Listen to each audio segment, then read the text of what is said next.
안녕하세요, 너랭키입니다. 이번 영상은 트레일 러닝화 비교입니다. 요즘 날씨가 많이 덥다 보니 저는 산을 자주 갑니다. 집 앞에 대모산, 구령산, 청계산, 그리고 또 저기 포천에 있는 명성산을 자주 갔습니다. 확실히 이렇게 더울 때는 산 타는 게 그늘이 있어서 훨씬 시원합니다.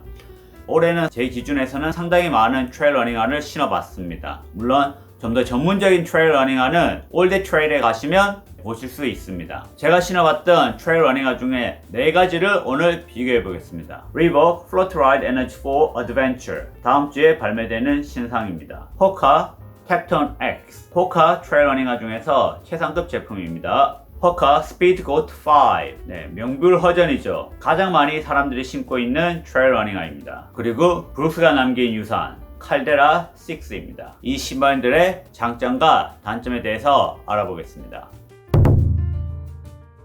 사이즈입니다. 저는 보통 트레일 러닝화는 반업을 합니다. 스피드 고트 5랑 텍톤 X는 반업을 했습니다. 반업했는데 텍톤 X 같은 경우는 정 사이즈로 신어도 나쁘지는 않을 것 같습니다. 리복 플로트 라이드 어드벤처 4랑 칼데라 6는 정 사이즈로 가시면 됩니다. 정 사이즈가 가장 무난합니다. 스피드 고트 5 빼고는 나머지는 그냥 정 사이즈 신어도 괜찮은 것 같습니다. 다만 발볼이 좀 있으시다면 반업은 필수입니다. 특히 리복 같은 경우는 발볼이 좁습니다.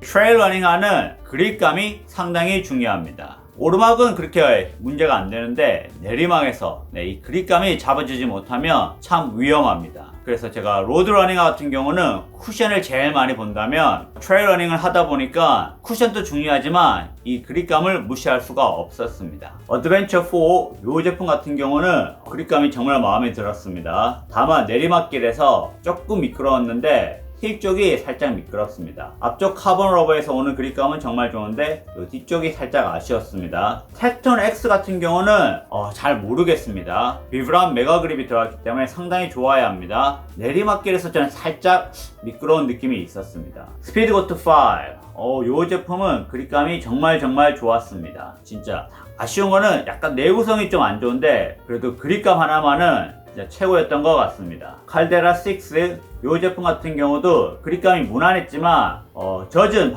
노면에서는 상당히 미끄러웠습니다. 내구성은 상당히 괜찮습니다. 가장 그립감이 마음에 들었던 제품은 스피드 고트 5입니다. 진짜 내구성은 아쉽지만 그만큼 그립감 하나는 최고였습니다.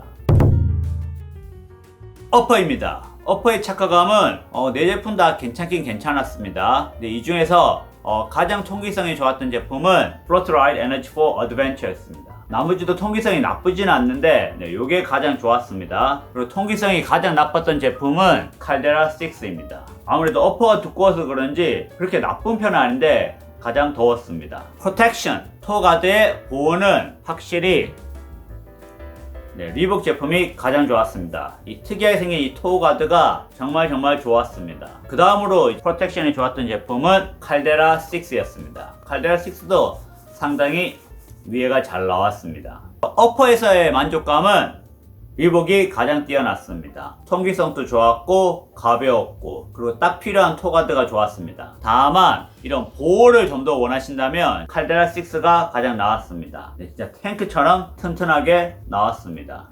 혀 같은 경우는 전부 다 얇게 나왔습니다. 리복도 얇았고 칼데라 6도 얇았습니다. 그런데 텍톤 X랑 스피드 고트는 더 얇았습니다. 레이싱화만큼 이게 얇았었는데 딱히 불편함은 없었지만 이 얇음으로 인해서 사이즈가 정확히 맞지 않으면 약간 힐 슬립은 있을 수가 있습니다. 신고 벗기에는 가장 편했던 신발이 스피드 고트 5였습니다. 아무래도 이렇게 휘어져 있어가지고 신발을 신거나 벗을 때 가장 편했습니다. 무게입니다. 무게는 어떨까요? 무게는 칼데라 6가 가장 무거웠습니다. 딱 봐도 무겁게 생겼습니다. 그 다음으로 스피드 고트 5가 무거웠습니다. 이게 상당히 가볍게 나온 신발인데도 여기에서는 두 번째로 무거웠습니다. 스피드 고트 다음으로 가벼운 것은 리복 플로트 라이드 에너지 4였습니다.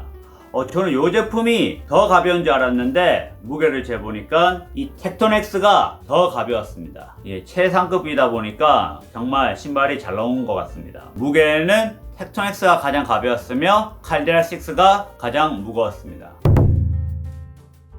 쿠션은 어떨까요? 쿠션 같은 경우는 이 신발 전부 다 상당히 좋습니다. 쿠션에서는 진짜 깔 게 없는 신발들입니다. 그래도 여기 중에서 가장 쿠션이 좋았던 신발은 칼데라 6였습니다.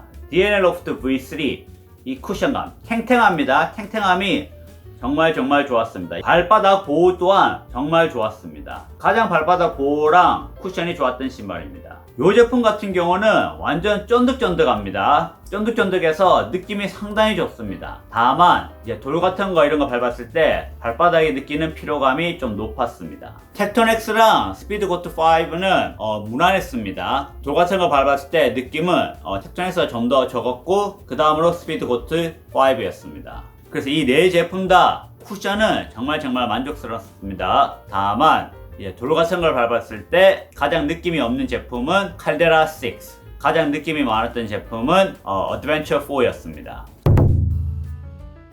자, 그럼 이 신발의 이제 용도에 대해서 알아보겠습니다. 이 신발은 로드 러닝화로 신어도 되고 트레일에서 신어도 되며 또한 가성비 또한 가장 좋습니다. 그래서 로드 러닝, 트레일 러닝 그리고 가벼운 등산까지 정말 괜찮게 잘 나온 것 같습니다. 진짜 노면이 젖은 바위가 많은 곳 이런 것만 피하시면 이 신발 만족도가 정말 높습니다. 그리고 신발 신고 벗기도 상당히 편합니다. 토우가 프로텍션이 진짜 잘 나온 신발입니다. 칼데라 6 같은 경우는 장거리에서 좋은 것 같습니다. 그러니까 발을 가장 잘 보호해 줍니다.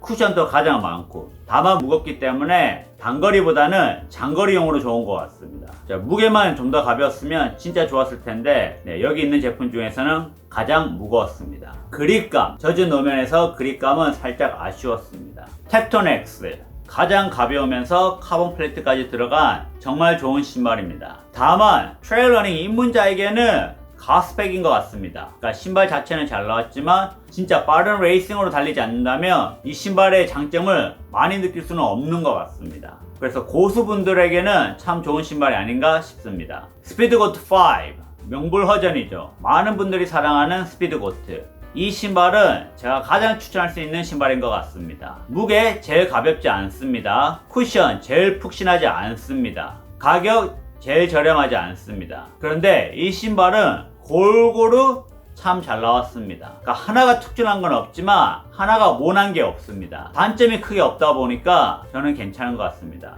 내구성이 조금 약하긴 하지만 그립감이 워낙 좋았기 때문에 진짜 어디에서든 가장 신기 좋은 제품인 것 같습니다. 무게를 신경 안 쓰고 무조건 좋은 쿠션과 발 보호를 원하시면 칼데라 6 추천합니다. 로드 러닝도 하고 서울 둘레길 정도 가시려면 플로트 라이드 에너지 4 어드벤처 정도가 딱 좋습니다. 뭐니 해도 나는 퍼포먼스가 최고야. 가격 상관없어. 그리고 스피드를 원하신다면 텍톤엑스를 추천합니다. 어떤 테레인, 어떤 길에서든 단점이 없이 정말 잘 신을 수 있는 신발. 모두에게 추천할 수 있는 신발.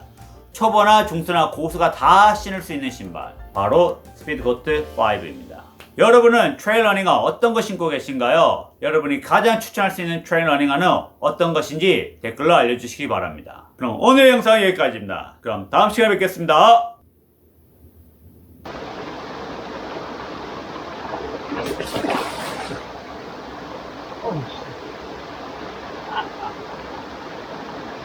으아, 미끄러졌네요. 진짜.